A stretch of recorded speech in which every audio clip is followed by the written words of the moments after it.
सावधान, अगर आपके नंबर पर कोई अनजान कॉल करता है तो वो उसे ना उठाएं। ऐसे मैसेज आपको रोज़ आते हैं, रोज़ सुन सुन के आप परेशान हो रहे होंगे कि जल्दी है, फ़ोन करना है, किसी से बात करनी है, पर ये संदेश सुनना ही पड़ेगा।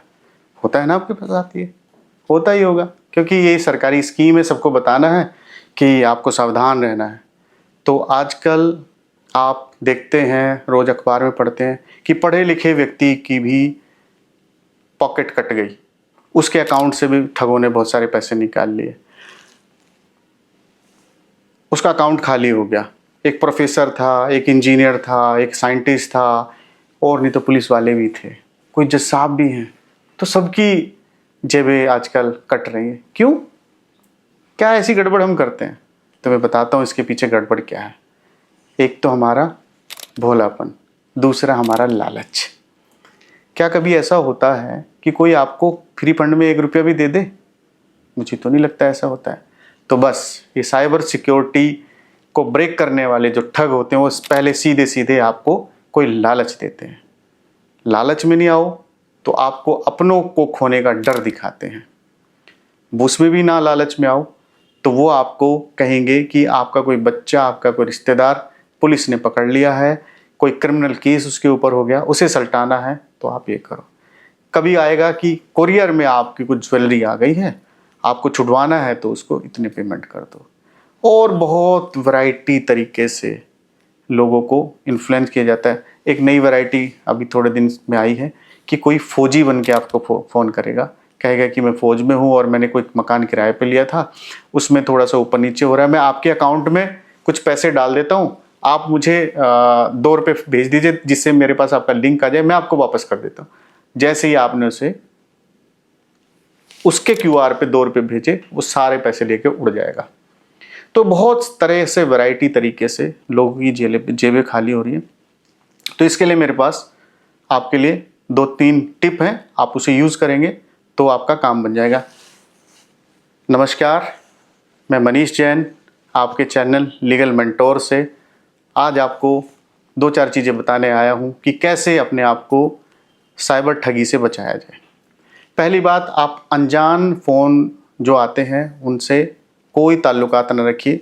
अगर किसी को जेन्युइनली आपसे बात करनी होगी तो आप एक बार नहीं उठाओगे तो दोबारा फ़ोन करेगा, दोबारा नहीं उठाओगे तीसरी बार करेगा, तो मैं समझता हूँ उसको उठा लेना चाहिए, कोई दिक्कत नहीं है।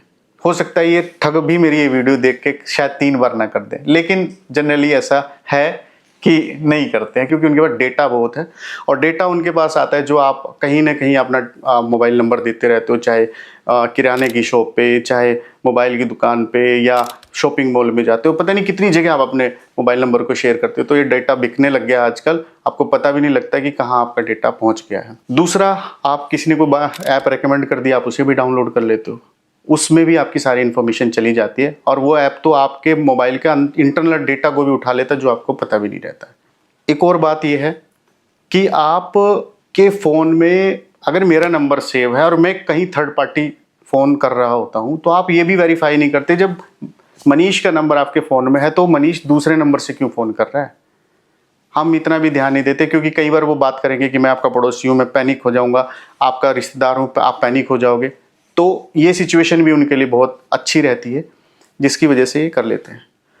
एक और बात है जिसकी वजह से आप लालच में आ जाते हैं या पैनिक में आ जाते हैं, कि आपको जब भी साइबर ठग आपको कहता है कि मैं या तो जज बोल रहा हूँ या कोई पुलिस वाला बोल रहा हूँ या साइबर अरेस्ट करने की कोशिश करता है, तो बहुत हद तक आपको ये करना है कि वो घटना इमीडिएट अपने दोस्त को बताइए, वो घटना आपके परिवार को बताइए। अनजान कोई हो आपके फ़ोन में नंबर हो, उसको भी फ़ोन करके कहिए। तो डिजिटल अरेस्ट करने वाला आपको रोकता रहेगा कि नहीं नहीं आप डिजिटल अरेस्ट हो, आप ऐसा नहीं कर सकते, आप वैसा नहीं कर सकते। आपको बता दूं, हमारे कानून में डिजिटल अरेस्ट जैसा कुछ भी नहीं है ही नहीं। फिजिकल अरेस्ट का ही है, चाहे वो नज़र बंद करें, चाहे लॉकअप में बंद करें, चाहे जुडिशियल कस्टडी में रखें या हैंडकफ करें, लेकिन डिजिटल अरेस्ट जैसा कुछ भी कॉन्सेप्ट है ही नहीं। इन्होंने एक नया सा इजाद किया और लोग अरेस्ट हो रहे हैं। ये पुलिस वालों को भी नहीं पता कि अरेस्ट कैसे हो रहे हैं, बस अरेस्ट होते हैं, पैसे देते हैं और फिर पुलिस वालों से संपर्क करेंगे, दुनिया भर की सोर्स लगाएंगे कि हमारे पैसे वापस करवा दो, लेकिन वो बहुत हद तक रिकवर नहीं हो पाते क्योंकि मल्टीपल चेन बनाई जाती है पैसे को स्विच करने के लिए। अभी फ़िलहाल के टाइम पे जो जानकारी मिली है वो 7 से 8 लेयर होती है कि आपका पैसा जैसे ही उनके अकाउंट में क्रेडिट हुआ टक टक टक टक करके वो 8-7 जगह घूम जाएगा। तो साइबर वालों को पकड़ने में भी उसे टाइम लगता है। साइबर से बचने के लिए अगर आपके साथ ऐसी दुर्घटना हो जाती है तो आप 1930 1930 पर आप टोल फ्री नंबर पे आप कॉल करिए और अपनी समस्या रजिस्टर करवाइए। कोशिश करके सरकार आपके फंड्स को, पैसे को वापस करवाने की कोशिश करती है और धीरे धीरे लग रहा है कि आजकल पैसे वापस भी आ रहे हैं। आज की भागदौड़ की दुनिया में जहां हम सारी चीज़ें एकांगी होके करते हैं, सेपरेट होके करते हैं, सीक्रेट तरीके से करते हैं, तो हमारा दोस्त, हमारा परिवार, हमारा सर्कल बहुत छोटा होता जा रहा है। हम अपनी चीज़ें कहीं रिवील नहीं करना चाहते। तो मैं कहना चाहूँगा, दोस्त बनाइए, 2-4 दोस्त जरूर हों, परिवार के लोगों से संबंध ठीक रखिए क्योंकि ज़रूरत के टाइम पे वही काम आए। और मैं तो अपने लेक्चर जहाँ देने जाता हूँ कई जगह, तो वहाँ ये कहता हूँ कि आपका एक फ्रेंड वकील भी होना चाहिए। हालांकि आपके दिमाग में आएगा कि वकील होगा तो यार फीस लेगा, वो उससे कम लेगा जितने की आपकी ठगी हो जाती है। अगर आप मानिए किसी के 50,000 रुपये भी ठगे गए और वकील ने से बात करके अगर वो 50,000 बचे और उसको आपको 5,000 रुपये देने पड़ गए, तो 45 की तो बचत तो आपको हुई गई। तो आपको अपने दोस्तों की लिस्ट में एक वकील को भी रखना चाहिए। वकील को रखेंगे तो आपके साथ एक मजबूती होगी।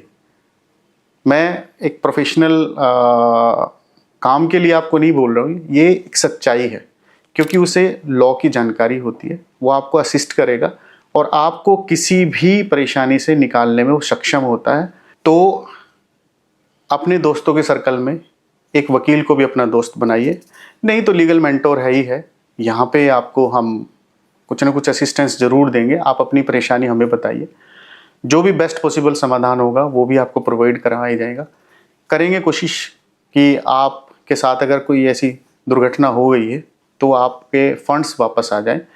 लेकिन मैं फिर से निवेदन करूँगा कि किसी भी अनजान फ़ोन को ना उठाएं, किसी भी तरह के लालच में ना आए, और कोई भी ऐसी बड़ी भारी समस्या की कोई बात कर रहा है, कोई आपका पड़ोसी रामू शामू पंडित जी बन के आपको फ़ोन करेगा और आपको लगेगा आपकी ही बातों से बातें बनाता चला जाएगा। आपने कहा हाँ हाँ, अरे हाँ पंडित जी, अच्छा हाँ वही तो पंडित जी वही तो बोल रहा हूँ, अरे हाँ गुप्ता जी, वो मोटे से पेट वाले गुप्ता जी, तो आपको लगेगा ये तो मेरे पड़ोस। जैसे जैसे आप उसको डिटेल देते जाओगे वो एसिमुलेट करता जाएगा क्योंकि उनका काम वही है, उसी में उनकी एक्सपर्टी है। आपसे ही डेटा लेते रहेंगे, आपकी बातों में फंसाते चले जाएंगे और आपको पता भी नहीं लगेगा कब आप डिजिटल अरेस्ट हो गए और अरेस्ट की कीमत के रूप में आप अपना खजाना खाली करोगे। जो आपने बड़ी मेहनत से, बड़ी शिद्दत से, लगन से कमाया था अपने लिए और अपनों के लिए, वो 1 मिनट में खाली हो जाएगा और उसकी पीड़ा कब तक रहेगी ये आपको भी नहीं पता और किसी को भी नहीं पता।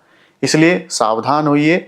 और सरकार के इस प्रयास में जो हमेशा आपको हर कॉल के साथ संदेश सुनाई देता है, वो है तो परेशानी करने वाला क्योंकि अब रोज़ सुनना पड़ता है, पर उसमें सार ये है कि आप अनजान लोगों की कॉल ना उठाएं, उसे वेरीफाई करिए, तभी उसके साथ कोई बात शेयर करिए। धन्यवाद।